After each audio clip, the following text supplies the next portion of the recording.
मेरा दिल दहला देने वाली चीख पूरे कमरे में गूंज गई जब मेरी सास कांता ने गरम प्रेस मेरे हाथ पर रख दी। मांस जलने की बदबू पूरे हवा में फैल गई और मैंने तकलीफ से तड़पते हुए खुद को छुड़वाने की कोशिश की, लेकिन उनकी मजबूत पकड़ ने मुझे बेबस कर दिया। मेरी आंखों के आगे अंधेरा छाने लगा और दिल में एक ही सवाल आया, क्या मेरा गुनाह सिर्फ इतना था कि मैं अनाथ थी, या फिर ये कि मैंने देवेंद्र से मोहब्बत कर ली, जिसकी माँ और बहन मेरे वजूद से भी नफरत करती थी। मैं दर्द में तड़प रही थी, लेकिन मुझे मालूम नहीं था कि ये तकलीफ तो सिर्फ शुरुआत थी। मेरी मुश्किलें तो अभी बाकी थीं। मैं अदिति, एक अनाथ लड़की जिसने अपनी पूरी जिंदगी किसी अपने के बिना गुजारी। अनाथ आश्रम की दीवारें ही मेरी दुनिया थीं, जहाँ ना तो माँ का साया था, न बाप का सहारा।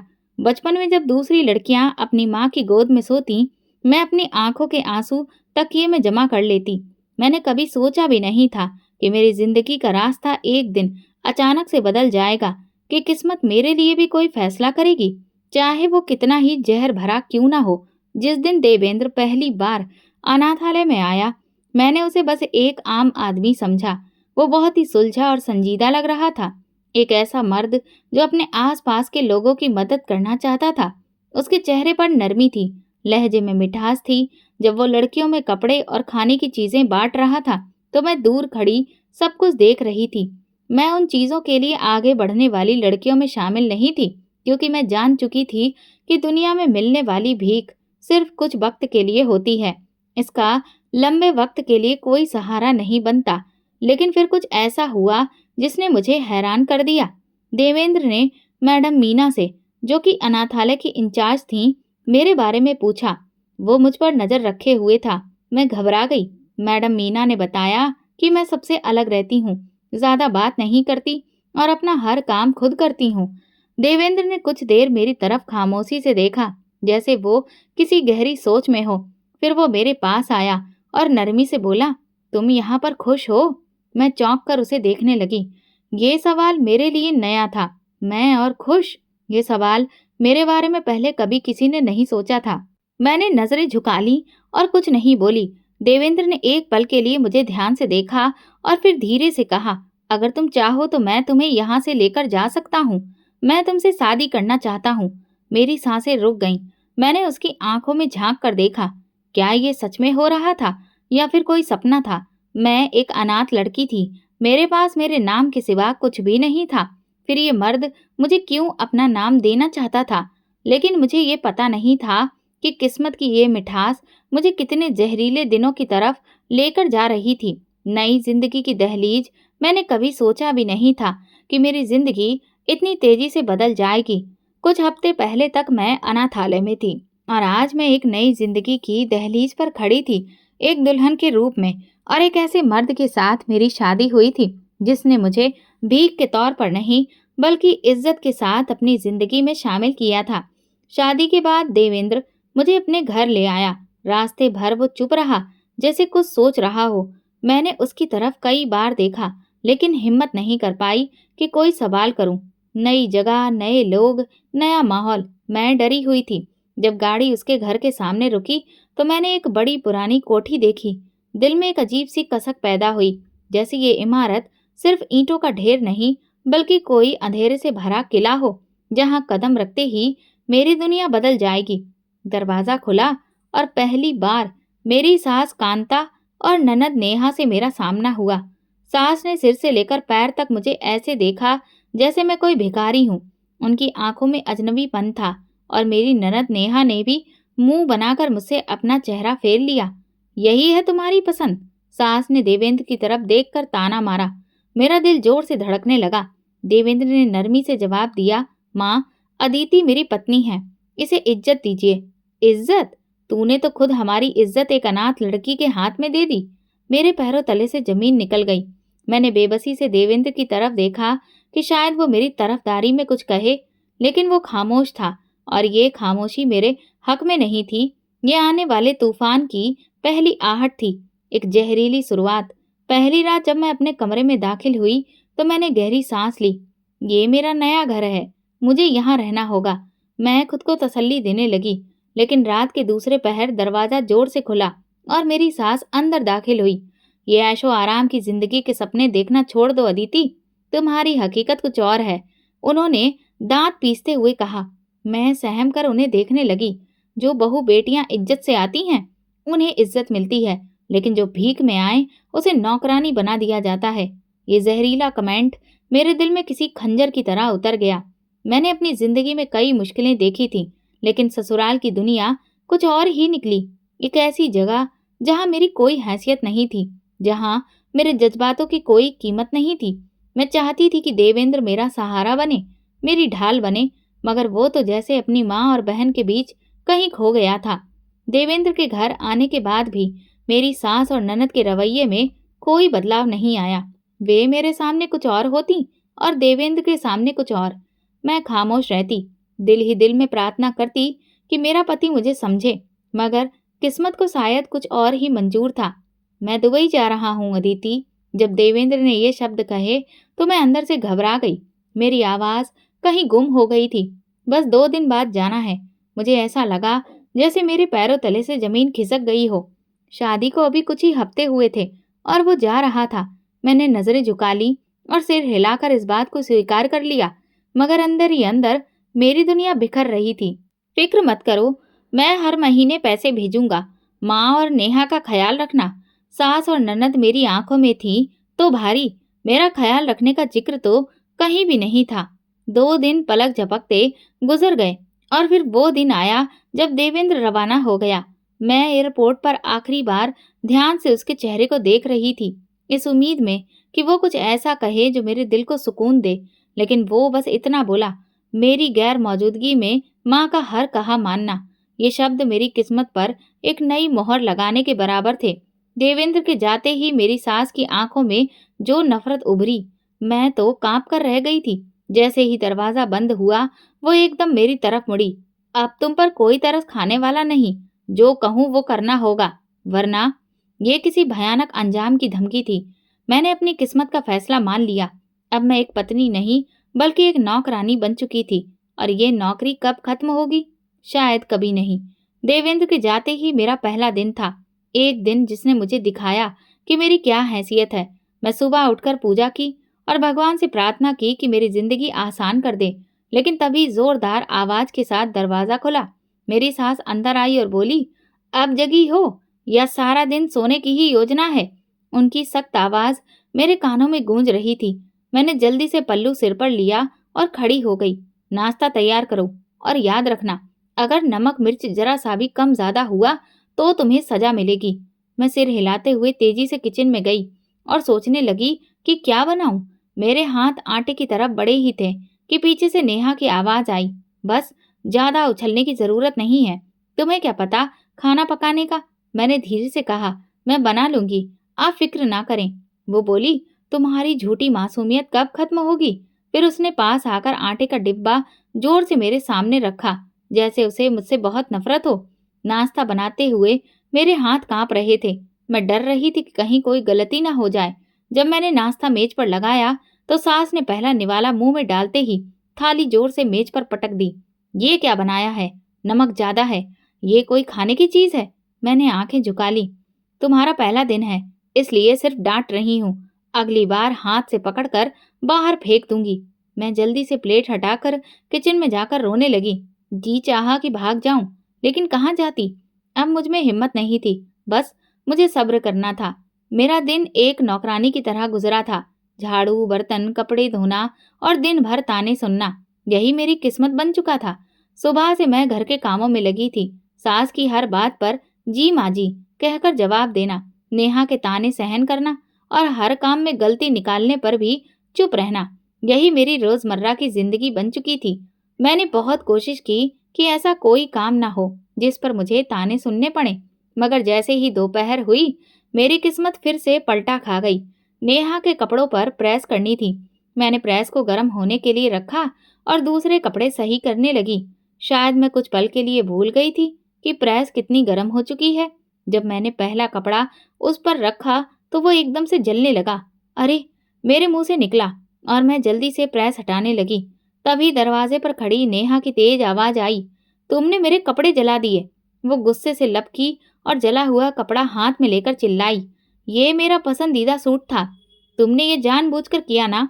मैंने जल्दी से कहा। नहीं, मैं तो सिर्फ। लेकिन मेरी सफाई अभी पूरी भी नहीं हुई थी कि मेरी सास भी वहां पहुंच गई। उन्होंने जले हुए कपड़े देखे, फिर मेरी तरफ घूर कर आईं। ये क्या हरकत की है तुमने? उनकी आंखों में गुस्सा था। माँ जी, मैंने जानबूझकर नहीं किया। मैंने कहा भी था कि मेरे कपड़ों को हाथ मत लगाना। नेहा ने अब आग और भड़का दी। मैंने जानबूझकर नहीं किया है, बस मुझसे गलती हो गई। मैंने धीरे से कहा। गलती? मेरी सास का चेहरा लाल हो गया। हमने तुम्हें बेटी बनाकर घर में नहीं रखा, समझी? तुम हमारे घर में भीख में आई हो, नौकरानी बनकर रहो। फिर वो पल आया जिसे मैं कभी भूल नहीं सकती थी। मेरी सास ने एक झटके से मेरा हाथ पकड़ा और उसे प्रेस के पिछले गर्म हिस्से पर रख दिया। मेरी दर्दनाक चीख पूरे कमरे में गूंज गई। जलन इतनी ज्यादा थी कि आंखों के आगे अंधेरा छाने लगा। मैंने अपना हाथ झटकने की कोशिश की, लेकिन मेरी सास ने उसे कसकर दबाया। ये सजा है तुम्हारी गलती की। मेरे हाथ पर गहरा निशान पड़ चुका था और दर्द मेरी हड्डियों तक उतर गया था। मैंने तकलीफ में अपनी मुट्ठी बंद कर ली। ये मेरी पहली मार थी, मगर मुझे नहीं पता था कि आगे और कितने जख्म मेरे नसीब में लिखे हैं। मेरे हाथ पर जलने का निशान अभी ताजा था। दर्द की टीस पूरे शरीर में दौड़ रही थी, मगर मैंने एक आह तक नहीं भरी। मैं जान चुकी थी कि अगर रोने या शिकायत करने की कोशिश की तो मेरी तकलीफ और बढ़ा दी जाएगी। मैंने सास और नेहा की तरफ देखा, मगर उनके चेहरों पर जरा भी नरमी नहीं थी। ये तो अभी शुरुआत है, नेहा ने जहरीले लहजे में कहा। अगर तुमने हमारी बात नहीं मानी तो आगे इससे भी ज्यादा बुरा होगा। मैंने भगवान से प्रार्थना की कि वो मुझे हिम्मत दे, लेकिन शायद मेरी खामोशी ने उन्हें और ज्यादा हौसला दे दिया था। जब मैं रोते हुए अपने कमरे में जाने के लिए मुड़ी तो मेरी सास ने मुझे रोक लिया। कहाँ जा रही हो? अपने कमरे में माँ जी, मैंने धीरे से कहा। कौन सा कमरा? वो ठहाका लगाकर हंसने लगी। ये जो तुमने शाही महल समझकर यहाँ बैठने का सोचा है, ये तुम्हारे लिए नहीं है। तुम मेहमान नहीं हो, बल्कि इस घर में नौकरानी हो, और नौकरानियों के लिए अलग जगह होती है। मेरी आंखें फैल गईं। आज से तुम ऊपर वाले स्टोर रूम में सोओगी, नेहा ने नफरत भरी नजरों से कहा। मेरी नजरें देवेंद्र के कमरे की तरफ गईं, जहां मेरी असली जगह थी। वही जगह जहां मैंने एक नई जिंदगी के सपने देखे थे। लेकिन आज मेरी हैसियत बदल चुकी थी। देवेंद्र को हमारी तरफ से खत लिखो। मेरी सास ने सख्त नजरों से मुझे घूरा। कैसा खत? ऐसा खत जिसमें लिखो कि तुम यहाँ बहुत खुश हो, हम तुम्हें बेटी की तरह रख रहे हैं और तुम्हें कोई परेशानी नहीं। मेरी उंगलियां कांपने लगीं। लेकिन ये तो झूठ होगा, मैंने धीरे से कहा। क्या कहा? सास ने गुस्से में मेरा बाजू पकड़ लिया। अगर तुमने हमारे कहने के हिसाब से खत नहीं लिखा तो मैं देवेंद्र से कह दूंगी कि तुम्हारा किसी गैर मर्द के साथ रिश्ता है। ये सुनते ही मेरा दिल धक्क से रह गया। नहीं माँ जी, ऐसा मत कीजिए। तो फिर चुपचाप लिखो। मैंने कांपते हाथों से पेन उठाया और लिखना शुरू कर दिया, मगर हर शब्द मेरे लिए जहर था। ये एक साजिश थी जिसमें मुझे खुद अपने ही हाथों से अपना कैद खाना मजबूत करना था। खत लिखने के बाद मेरे अंदर एक अजीब सी बेचैनी थी। हर शब्द जो मैंने कागज पर लिखा था वो मेरे दिल पर एक जख्म की तरह लग रहा था। मैंने झूठ लिखा था, मेरी सास ने मुझ पर दबाव डाला था, धमकी दी थी, और मैं बेबसी में बस लिखती चली गई थी। मैं बस यही सोच रही थी कि जब देवेंद्र ये खत पढ़ेगा तो क्या वो सच को पहचान पाएगा? क्या वो समझेगा कि मैं ये सब जबरदस्ती लिख रही थी? मगर जो उम्मीद मैंने दिल में पाल रखी थी वो सिर्फ एक खुशफहमी निकली। कुछ दिनों के बाद मेरी सास और ननद नाश्ते की मेज पर बैठी थी। जब फोन की घंटी बजी, मेरा दिल तेजी से धड़कने लगा। मैंने महसूस किया कि ये देवेंद्र की कॉल है। मैं किचन में खड़ी उनके करीब से गुजरी तो मेरा दिल और तेजी से धड़कने लगा। हाँ देवेंद्र बेटा, चिट्ठी मिल गई, मेरी सास ने बड़े ही प्यार भरे लहजे में कहा। मैं वहीं रुक गई। दिल में उम्मीद जगी कि शायद देवेंद्र समझेगा कि ये सब झूठ है, कि वो मुझसे खुद बात करना चाहेगा। हाँ अदिति ठीक है, बहुत खुश है, वो खुद लिखकर भेज रही है ना, तुम फिक्र मत करो, सास ने कहा। मेरी सांसें तेज हो गईं। मैं चाहती थी कि वो मुझसे खुद बात करे, लेकिन मेरी सास ने मुझे फोन देने की जरूरत नहीं समझी। फोन रखने के बाद उन्होंने मेरी तरफ देखा और मेरा मजाक उड़ाते हुए बोली, देखा, देवेंद्र को तुमसे बात करने की जरूरत ही महसूस नहीं हुई, क्योंकि वो हम पर भरोसा करता है, तुम पर नहीं। मेरा दिल बैठ गया। रात को जब मैं अपने बिस्तर पर लेटी तो एक तूफान मेरे दिमाग में गूंज रहा था। देवेंद्र ने ना मुझे बुलाया, ना मेरा हाल पूछा। क्या वो सच में मुझ पर शक करने लगा था? क्या वो अपनी माँ और बहन की बातों में आ चुका था? कुछ दिन बाद उसका एक और फोन आया। इस बार सास ने स्पीकर ऑन कर दिया, शायद मुझे तकलीफ देने के लिए।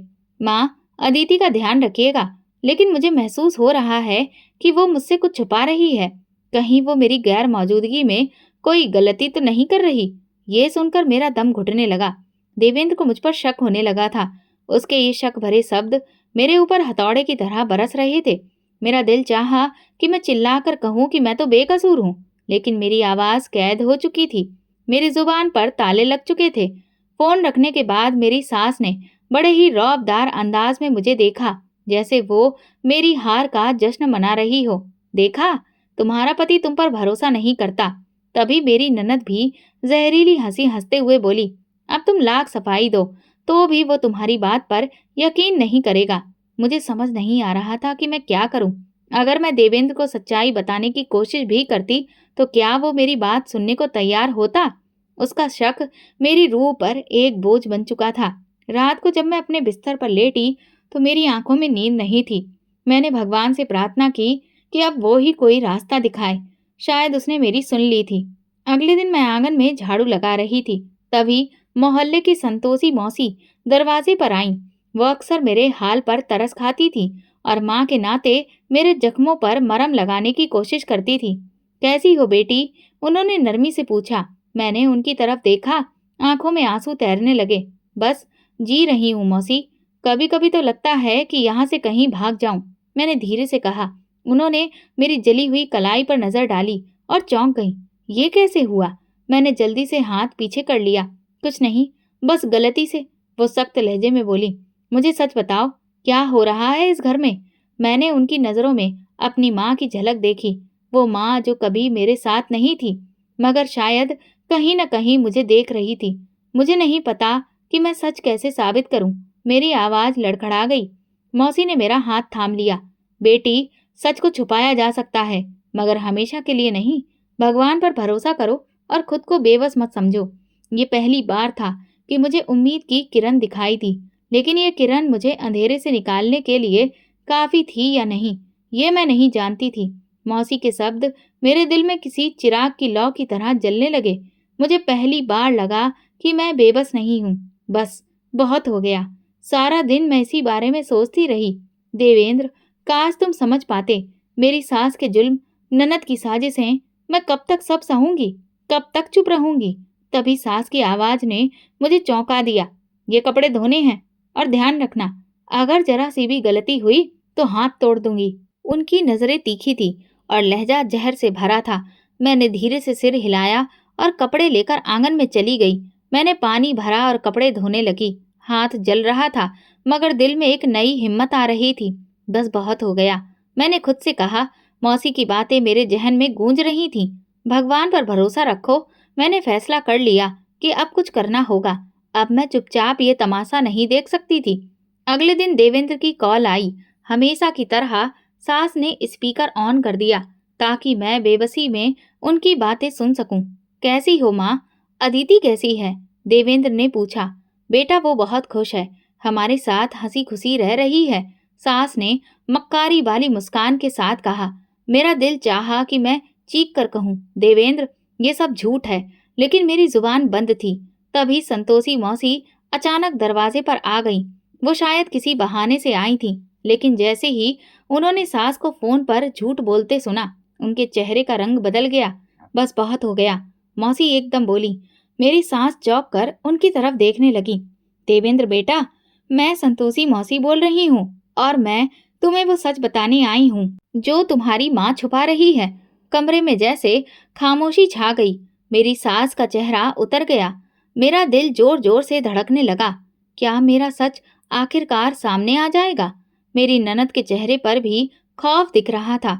मैंने हैरत से मौसी की तरफ देखा, जो मजबूत लहजे में बोल रही थी। देवेंद्र बेटा, तुम्हारी पत्नी अदिति इस घर में नौकरानी बनी हुई है। उसे दिन रात जुल्म सहने पड़ रहे हैं। उसे मारा जाता है, धमकाया जाता है, और तुम्हारी माँ और बहन उसे तुमसे दूर करने की साजिश कर रही है। मैंने हैरत से मौसी को देखा। इतने दिनों से मेरे अंदर जो घुटन भरी थी, वो आज किसी और की जुबान से बाहर आ रही थी। ये क्या बकवास है? सास फट पड़ी और तेजी से आगे बढ़कर फोन छीन लिया। देवेंद्र, ये औरत झूठ बोल रही है। ये हमारे मामलों में टांग अड़ा रही है। देवेंद्र की आवाज संजीदा हो गई। माँ, मैंने पहले भी महसूस किया है कि अदिति मुझसे कुछ छुपा रही है। अगर सब ठीक है तो फिर वो खुद क्यों नहीं बोलती? मेरे हाथ पसीने से भीग चुके थे। मैं चाहती थी कि मैं कुछ कहूँ, कुछ बोलूं, लेकिन सास तेजी से आगे बढ़ी, मेरा बाजू कसकर दबोच लिया और अपनी जहरीली नजरों से मुझे घूरने लगी। वो जैसे आंखों ही आंखों में मुझे खबरदार कर रही थी कि अगर मैंने कुछ कहा तो मेरा अंजाम बुरा होगा। देवेंद्र, तुम अपनी माँ पर शक कर रहे हो? हमने तुम्हें पाल पोस कर बड़ा किया और अब तुम एक पराई लड़की की बातों में आ रहे हो। वो अपनी आवाज में जबरदस्ती का दर्द शामिल कर रही थी। देवेंद्र कुछ पल खामोश रहा, फिर बोला, माँ, मैं चाहता हूँ कि अदिति मुझसे खुद बात करे। मेरा दिल जोर जोर से धड़कने लगा। ये मौका था। अगर मैं अब सच नहीं बोलती तो शायद कभी नहीं बोल पाती।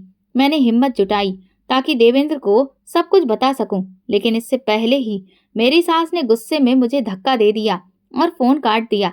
अब देखती हूँ कि तुम सच कैसे बोलती हो, वो दांत पीसते हुए बोली।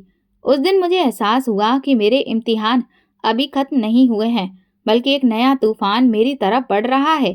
सास ने फोन बंद कर दिया और पूरे कमरे में खामोशी छा गई। मैं बेबसी से उनकी तरफ देख रही थी, लेकिन उनकी नजरें मुझ पर बिजली की तरह गिरी। तूने देवेंद्र से सच बोलने की कोशिश की? हाँ, मैंने कांपते हुए कहा। माँ जी, मैंने कुछ गलत नहीं किया, बस मैं देवेंद्र को सच बताना चाहती थी। सच? वो हंसने लगी। अब मैं तुझे एक सच्चाई दिखाती हूँ। उन्होंने एक झटके से मेरा बाजू पकड़ा और घसीटकर आंगन में ले आई। ननद भी मेरे पीछे पीछे आई। उसकी आंखों में शैतानी चमकती थी। अब देखती हूँ कि तू देवेंद्र को क्या बताती है। सास गुस्से से चिल्लाई और मेरे साड़ी का पल्लू खींचकर फेंक दिया। फिर वो चिल्लाई, सब लोग सुनो, ये लड़की हमारे खानदान की इज्जत पर धब्बा है। मेरी आंखें हैरत से फैल गईं। अब ये क्या कर रही हैं? मेरी आवाज लड़खड़ा गई। ये हमारे सामने मासूम बनती है, लेकिन जब मौका मिलता है तो गैर मर्दों से बातें करती है। तुझे शर्म आनी चाहिए अदिति। ननद ने आग में घी डाला। हाँ माँ, मैंने खुद देखा है। ये किसी से छुप छुप कर बातें करती है। न जाने ये दुबई में बैठे देवेंद्र भैया के साथ भी क्या खेल खेल रही हो। मेरी सांसें रुकने लगी। मैंने बेयकीनी से दोनों को देखा। ये झूठ है, मैं चिल्लाई। आप लोग मेरे खिलाफ साजिश कर रही हैं। लेकिन सास ने और ऊंची आवाज में बोलना शुरू कर दिया। हमने इसे बेटी समझकर घर में जगा दी और इसने हमें धोखा दिया। मोहल्ले की औरतें जो बाहर गली में खड़ी थीं, अंदर झांकने लगी। मैंने देखा कि संतोषी मौसी भी दूर खड़ी थी, मगर वो कुछ बोलने से पहले हालात को समझने की कोशिश कर रही थी। मेरी आंखों से आंसू बहने लगे। ये औरत मेरी जिंदगी बर्बाद करने पर तुली हुई है। देवेंद्र को जब ये सब पता चलेगा, तब देखती हूँ कि वो तुम पर भरोसा करता है या अपनी माँ पर। मेरी सास ने मुझे जोर से धक्का दिया और मैं जमीन पर गिर पड़ी। अब मेरे पास दो ही रास्ते थे, या तो मैं ये सब सहती रहती या फिर सच के लिए आखिरी हद तक लड़ती। मैंने फैसला कर लिया। अब मैं खामोश नहीं रहूंगी। असली परीक्षा अब शुरू हुई थी। मैं जमीन पर गिरी हुई थी। मेरी सांसें तेज चल रही थीं। सास की चीखें, ननद की जहरीली हंसी और मोहल्ले की औरतों की काना फूसी मेरे कानों में जहर घोल रही थी। मैंने कांपते हाथों से खुद को संभाला और उठाने की कोशिश की, लेकिन सास ने नफरत से मेरा रास्ता रोक लिया। कहाँ जा रही है? वो ताना मारते हुए बोली। अभी हमारा खेल खत्म नहीं हुआ है अदिति। मेरी आंखों में आंसू थे, मगर मैंने खुद को मजबूत रखा। आप मेरे साथ ऐसा क्यों कर रही हैं? मेरी आवाज में दर्द था। मैंने आपका क्या बिगाड़ा है? सास गुस्से से बोली। तू हमारे बेटे को हमसे दूर करने चली थी, बेकार औरत कहीं की। तू चाहती है कि देवेंद्र हमारी बातों पर यकीन ना करे, तेरे सच को सच समझे। हम ये नहीं होने देंगे। ननद ने हंसते हुए एक पर्ची मेरी तरफ उछाली। ये देख, तेरा फैसला हो चुका है। मैंने कांपते हाथों से वो पर्ची उठाई। जैसे ही उस पर नजर पड़ी, मेरे पैरों तले से जमीन खिसक गई। ये तलाकनामा है। मेरा दिल धड़कना भूल गया। मैंने सदमे से सास की तरफ देखा। ये क्या है? ये तेरी औकात है, सास ने जहरीले अंदाज में कहा। देवेंद्र को यकीन दिलाने के लिए हमें ज्यादा मेहनत नहीं करनी पड़ी। तुझ पर जो इल्जाम लगाए हैं वे काफी थे। अब वो तुझे अपनी पत्नी मानने से इनकार कर चुका है। मुझे लगा जैसे किसी ने मेरे सीने पर खंजर घोंप दिया हो। नहीं, ये झूठ है, मैं चीखी। मैं इस तलाक को नहीं मानती। ननद हंसते हुए बोली, तेरी मर्जी से क्या होता है, अब तो तू हमारे घर में रहने के भी काबिल नहीं रही। सास ने गुस्से से मेरा हाथ पकड़ा और धक्का दे दिया। चली जा यहाँ से, हम तुझे अपनी छत के नीचे और नहीं रख सकते। मैं बेबसी से दरवाजे की तरफ देखने लगी। मेरी दुनिया कुछ ही पलों में तबाह हो चुकी थी। मैं कहाँ जाती, किससे मदद मांगती। तभी संतोषी मौसी आगे बढ़ी। उन्होंने मेरा हाथ थाम लिया। ये जुल्म है, तुम इस तरह किसी की जिंदगी बर्बाद नहीं कर सकती। ये हमारा घर है और हमारा फैसला, सास ने गुरूर से कहा।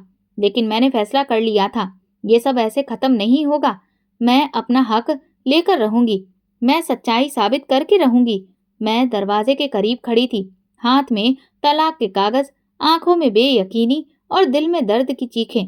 सास और ननद के चेहरे पर शैतानी मुस्कान थी, जैसे उन्होंने अपनी सबसे बड़ी जीत हासिल कर ली हो। संतोषी मौसी मेरे पास खड़ी थीं। उनकी आंखों में हमदर्दी और गुस्सा दोनों झलक रहे थे। ये जुल्म है, मौसी ने सख्ती से कहा। देवेंद्र को झूठ बोलकर बहकाया गया है। मैं ये नहीं होने दूंगी। सास ने खुद को झटक दिया और गुरूर से बोली, अरे तुम कौन होती हो हमारे मामले में बोलने वाली? जो होना था वो हो चुका है। अब ये लड़की इस घर का हिस्सा नहीं है। नेहा आगे बढ़ी और ताना मारते हुए बोली, अगर तुझमें जरा भी शर्म बची है तो खुद यहाँ से चली जा, ताकि हमें तुझे धक्के देकर ना निकालना पड़े। मैंने गहरी सांस ली। अब मेरी आंखों में एक नई रोशनी आ चुकी थी। अब मैं वो खामोश रहने वाली लड़की नहीं थी जो जुल्म सहती रहे और चुपचाप सब देखती रहे। मैंने तलाक के कागज कसकर पकड़े और मजबूत लहजे में कहा, ये घर मेरा भी है। मैं देवेंद्र की पत्नी हूँ और जब तक वो खुद मेरे सामने आकर मुझे तलाक नहीं देता, मैं ये कागज नहीं मानूंगी। कमरे में सन्नाटा छा गया। शायद किसी ने भी नहीं सोचा था कि मैं इस तरह अपने हक के लिए खड़ी हो जाऊंगी। सास की आंखों में गुस्से की चिंगारियां भड़क उठीं। तू हमारे खिलाफ जाने की हिम्मत कैसे कर सकती है? मैंने दृढ़ता से जवाब दिया। हिम्मत अब आ गई है माँ जी। नेहा गुस्से से बोली, देवेंद्र तुझसे बात ही नहीं करना चाहता। अगर तू जिद करेगी तो वो तुझे धक्के मार कर निकाल देगा। मैंने हल्की मुस्कान के साथ जवाब दिया, अगर सच में ऐसा करेगा तो उसे खुद आकर कहना होगा। मैं किसी जाली तलाक के कागज पर यकीन नहीं करती। मौसी ने मेरा साथ दिया। बिल्कुल सही कहा बेटी, जब तक देवेंद्र अपनी आंखों से सब ना देख ले, मैं भी तुझे यहाँ से जाने नहीं दूंगी। मैं खुद देवेंद्र से बात करूंगी। सास और नेहा का रंग सफेद पड़ गया। उन्हें अंदाजा हो गया था कि उनकी चाल अब उल्टी पड़ सकती है। ये मेरा पहला कदम था और मैं अब पीछे हटने वाली नहीं थी। मेरी बात सुनकर सास का चेहरा लाल हो गया। शायद उन्होंने कभी सोचा भी नहीं था कि मैं इस तरह उनके सामने डटकर खड़ी हो जाऊंगी। नेहा ने मुझे घूरा, जैसे उसे यकीन नहीं हो रहा था कि मैं वही अदिति हूँ जो कल तक उनके जुल्म सहती आ रही थी और आज उनके खिलाफ खड़ी थी। देखो संतोषी, तुम इस मामले में मत बोलो, सास ने सख्त लहजे में कहा। लेकिन मौसी ने कदम आगे बढ़ाया और सास की आंखों में आंखें डालकर कहा, तुम एक मासूम लड़की पर जुल्म कर रही हो। अगर तुम्हें इतना ही यकीन है कि तुम्हारी बात सच है तो देवेंद्र को तुरंत बुलाओ। वो खुद आकर देखे कि उसकी पत्नी को तुमने किस हाल में रखा है। अगर उसने अपनी आंखों से हकीकत देख ली तो तुम्हारी साजिश बेनकाब हो जाएगी। नेहा ने तुरंत बहाना बनाया, देवेंद्र दुबई में काम करता है, वो हर वक्त हमारे झगड़े में नहीं आ सकता। मैंने हल्की मुस्कान के साथ कहा, ये झगड़ा नहीं, एक साजिश है जो आप दोनों ने मिलकर मेरे खिलाफ रची है। सास ने दांत पीसते हुए कहा, अच्छा तो तुम हमें चालाक समझती हो। ठीक है, देवेंद्र को बुला लेते हैं, फिर देखते हैं कि वो किसकी सुनता है। उन्होंने गुस्से से फोन उठाया और नंबर डायल किया। मैंने गहरी सांस ली। मेरी नजरें सास पर जमी थी। नेहा परेशान थी। उसने अपनी माँ को देखा। शायद उसे डर था कि कहीं देवेंद्र हकीकत न जान ले। फोन की घंटी बजने लगी। कुछ पल बाद देवेंद्र की आवाज आई, जी माँ, सब ठीक है? सास ने तुरंत अपने लहजे में नरमी बरते हुए कहा, बेटा हमें तुम्हारी जरूरत है, तुरंत इंडिया आ जाओ। कुछ ऐसी बातें हो रही हैं जो तुम्हें अपनी आंखों से देखनी चाहिए। देवेंद्र कुछ पल खामोश रहा। मैंने तुरंत मौका देखते हुए ऊंची आवाज में कहा, देवेंद्र, सब जानना चाहते हो तो खुद यहाँ आकर देखो। फोन पर खामोशी छा गई। सास ने मुझे घूर कर देखा, लेकिन अब सब बदल चुका था। अब देवेंद्र को सच देखना ही होगा। अब कोई झूठ उसे रोक नहीं सकता। सास ने गुस्से से फोन बंद कर दिया और तेजी से मेरी तरफ बढ़ी। उनकी आंखों में दहशत थी, जैसे मेरी आखिरी बात ने उनके सारे मंसूबों को बर्बाद कर दिया हो। तूने ये क्या हरकत की? वो गुस्से से बोली। मैंने निडरता से कहा, देवेंद्र को सच्चाई जानने का पूरा हक है। अब वो खुद आकर फैसला करेगा कि मैं वैसी हूँ जैसी आप लोगों ने उसे दिखाया है, या फिर वैसी जैसी मैं सच में हूँ। नेहा तुरंत बोली, देवेंद्र को बुलाने से क्या होगा? वो हम पर यकीन करता है, तुम पर नहीं। लेकिन मैं उनकी आंखों में हल्की सी घबराहट देख सकती थी। उनके अंदर एक डर था, डर इस बात का कि कहीं देवेंद्र अपनी आंखों से हकीकत न देख ले। 2 दिन गुजर गए। इन 2 दिनों में सास और नेहा की नफरत और बढ़ चुकी थी। अब वह खुलकर मुझे परेशान कर रही थी, लेकिन मैं सब कुछ सह रही थी क्योंकि मुझे पता था कि देवेंद्र आ रहा है और यही मेरा आखिरी मौका था खुद को साबित करने का। तीसरे दिन शाम के वक्त दरवाजे पर जोरदार दस्तक हुई। सास के चेहरे पर एकदम तनाव फैल गया। नेहा भी उठ खड़ी हुई, जैसे किसी इम्तिहान के लिए तैयार हो। मैंने दरवाजे की तरफ देखा। देवेंद्र आ चुका था। सास ने गहरी सांस ली और झूठी मुस्कान के साथ दरवाजा खोला। देवेंद्र अंदर आया। उसकी आंखों में बेचैनी थी। माँ, क्या हो रहा है यहाँ? सास ने फौरन आंखों में आंसू भरकर कहा, बेटा, हमने तुम्हें इसलिए बुलाया था कि तुम अपनी आंखों से देख सको कि तुम्हारी बीवी किस रास्ते पर चल रही है। देवेंद्र ने हैरानी से मुझे देखा। मैं खामोश थी। मेरा चेहरा शांत था। कलाई पर प्रेस से जलने का निशान अभी भी ताजा था। अदिति, सच बताओ, क्या माँ जो कह रही है वो सच है? देवेंद्र ने सख्त लहजे में पूछा। मेरे होंठ लड़खड़ाए, मगर मैंने मजबूती से कहा, अगर तुम्हें मेरी सच्चाई पर शक है तो अपनी आंखों से देख लो। संतोषी मौसी तुरंत आगे आईं। देवेंद्र, देखो तुम्हारी पत्नी पर क्या जुल्म हो रहा है। ये घर तुम्हें वो नहीं दिखा रहा जो हकीकत में यहाँ होता है। देवेंद्र के चेहरे पर उलझन थी, जैसे उसके दिमाग में बरसों से बंधी गांठें धीरे धीरे खुल रही हों। वो कमरे के बीचों बीच खड़ा था। उसकी नजरें कभी मुझ पर जाती तो कभी अपनी माँ पर। उसकी आंखों में सवाल थे, शायद कुछ पछतावा भी था। माँ, साफ साफ बताओ क्या हो रहा है यहाँ? देवेंद्र ने सख्त लहजे में कहा। सास ने तुरंत मासूमियत का चोला ओढ़ लिया। बेटा, तुम्हारी पत्नी हमारी इज्जत खराब करने पर तुली है। हमने इसे बेटी बनाकर रखा, लेकिन ये हमें बदनाम करना चाहती है। नेहा ने भी मौके का फायदा उठाया और कहा, भाई, हमने इसे खूब प्यार दिया, लेकिन ये हमें जलील कर रही है। देवेंद्र मेरी तरफ देख रहा था, जैसे चाहता हो कि मैं खुद कुछ बोलूं। मैं एक कदम आगे बढ़ी और सीधी नजरें मिलाकर कहा, देवेंद्र, मैं तुमसे कभी झूठ नहीं बोलती। तुम खुद देख सकते हो कि मैं किस हाल में हूँ। ये जलने के निशान, ये जख्म, ये सब खुद बोल रहे हैं। मैंने अपनी जली हुई कलाई आगे की। देवेंद्र की नजर उस पर जम गई। उसके चेहरे पर दर्द उभर आया। ये कैसे हुआ? उसकी आवाज धीमी थी, जैसे वो खुद को यकीन दिलाने की कोशिश कर रहा हो कि ये सब सच है। सास को महसूस हो गया कि बात उनके हाथ से निकल रही है। वो तुरंत चिल्लाईं, ये झूठ बोल रही है। नेहा ने भी फौरन कहा, भाई, ये तुमसे हमें दूर करना चाहती है। ये चाहती है कि तुम अपनी माँ और बहन को छोड़ दो। देवेंद्र के चेहरे पर गुस्सा उभरने लगा। माँ, मैं कोई बच्चा नहीं हूँ। आप कह रही हैं कि अदिति ने जानबूझकर अपना हाथ जलाया? तभी सास रोते हुए बोली, ये लड़की झूठ बोल रही है। अगर तुम्हें हम पर यकीन नहीं है तो हमें छोड़ दो। फैसला कर लो, या तो अपनी माँ के साथ रहो या अपनी पत्नी के साथ। कमरे में सन्नाटा छा गया। ये वो जाल था जो सास ने आखिरी में बिछाया था। मैंने देवेंद्र की ओर देखा। फैसला अब उसके हाथ में था। क्या वो अपनी माँ की जिद के आगे झुक जाएगा या सच्चाई का साथ देगा? कमरे में खामोशी छा गई। सास का चेहरा सफेद पड़ गया था। नेहा के चेहरे पर बेचैनी थी। वो देवेंद्र को बेसब्री से देख रही थी। देवेंद्र कभी अपनी माँ को देखता तो कभी मुझे। मैं जानती थी कि उसके लिए ये फैसला बहुत कठिन था। अगर आज देवेंद्र अपनी माँ की बातों में आकर मुझे ठुकरा देता तो मेरे पास खोने के लिए कुछ नहीं बचता। माँ, आप मुझे ये कैसा फैसला करने को कह रही हैं? मेरी माँ और मेरी पत्नी को एक दूसरे के खिलाफ क्यों खड़ा कर दिया गया है? सास की आंखों में आंसू आ गए। बेटा, हमने तुम्हें पाला है, तुम्हें बड़ा किया, तुम्हारे लिए कुर्बानियां दी, और आज तुम एक पराई लड़की के लिए अपनी माँ को छोड़ने की सोच रहे हो। नेहा ने तुरंत हमदर्दी जताते हुए कहा, हाँ भाई, अगर तुम्हें हम पर यकीन नहीं तो फिर यहाँ रुकने का कोई फायदा नहीं। मुझे उनकी चालाकी पर हैरत नहीं हो रही थी।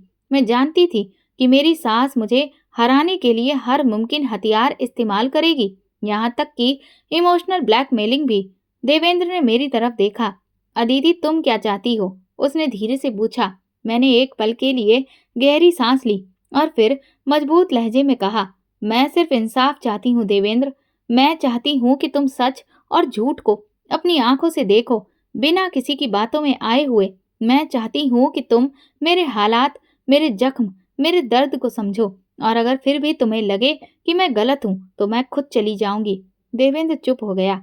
उसकी नजर मेरी जली हुई कलाई पर जम गई। मैंने महसूस किया कि उसकी उंगलियां मुट्ठी में कसने लगी थीं, जैसे उसे किसी पर गुस्सा आ रहा हो। माँ, मुझे अदिति के साथ कुछ वक्त अकेले में चाहिए। आखिरकार उसने ये कह दिया।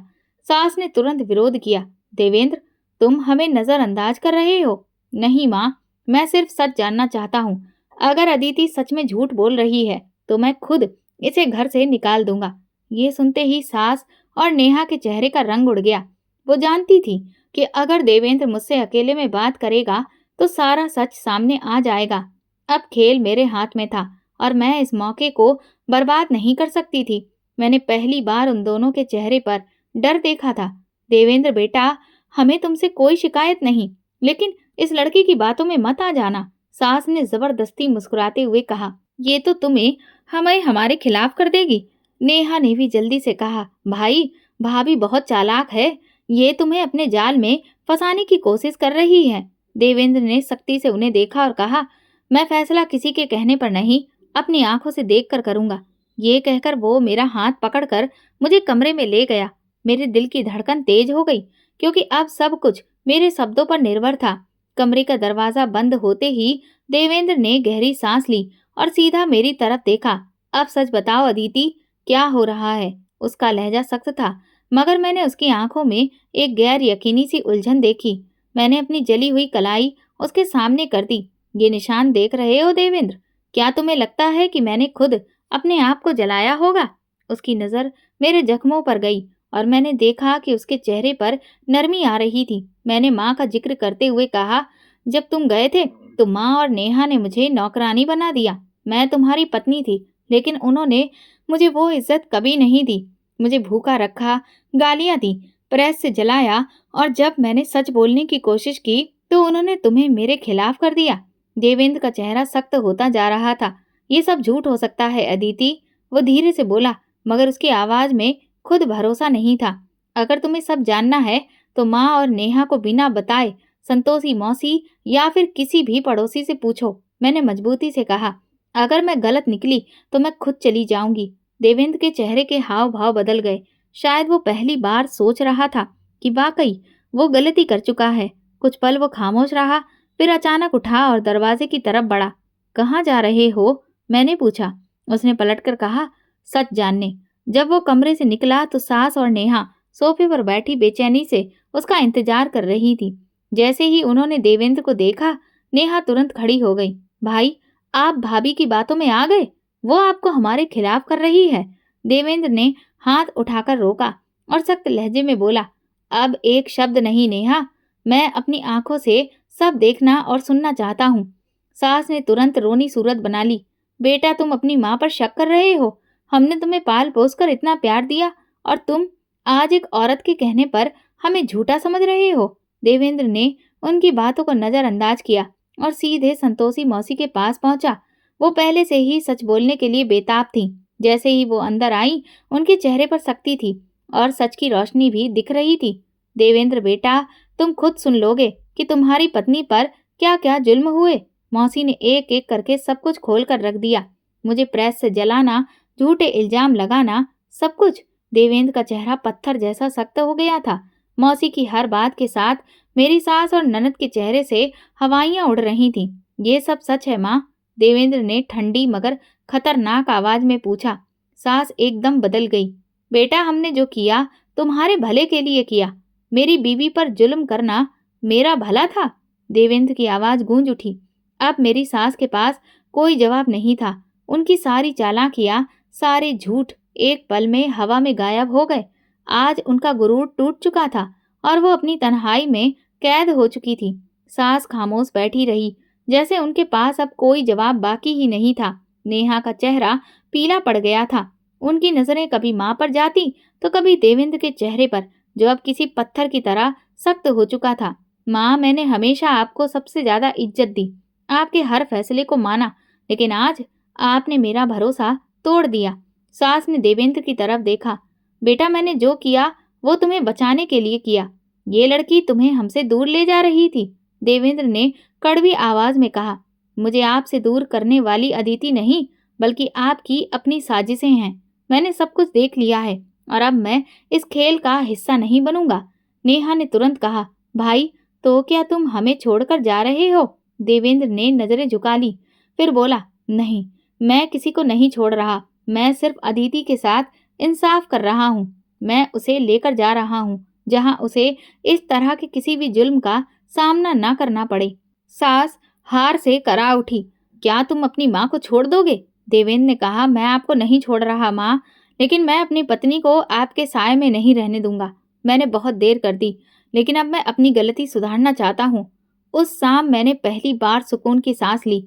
जब मैं देवेंद्र के साथ उस घर से निकल रही थी तो मेरे दिल में अजीब सी राहत थी। सास और नेहा अभी भी दरवाजे पर खड़ी थी, मगर उनके पास मुझे रोकने की कोई वजह नहीं थी। उनके चेहरे पर बेबसी थी और मैं जानती थी कि वे अपनी ही साजिश के जाल में फंस चुकी थी। गाड़ी में बैठते ही मैंने खिड़की से बाहर देखा। वही घर जहां मैंने इतने दिनों तक जुल्म सहे, आज मुझे वहां से आजादी मिल रही थी। देवेंद्र ने मेरा हाथ थामा और धीरे से कहा, अदिति, मैं तुमसे शर्मिंदा हूँ। मुझे तुम्हें पहचानने में बहुत देर हो गई, लेकिन मैं वादा करता हूँ कि अब सब कुछ बदल जाएगा। मैंने नम आंखों से मुस्कुराकर उसे देखा। मैं कमजोर लड़की नहीं थी। मैंने अपनी सच्चाई साबित कर दी थी और आज मेरी नई जिंदगी का पहला दिन था। दोस्तों, अगर आपको हमारी कहानी पसंद आई हो तो कमेंट करके ज़रूर बताइए। वीडियो को लाइक करें और ज़्यादा से ज़्यादा शेयर करें। अगर आप चैनल पर नए हैं तो सब्सक्राइब ज़रूर करें और नोटिफिकेशन बेल को दबाएं ताकि अगली अपडेट सबसे पहले आपको मिले। धन्यवाद।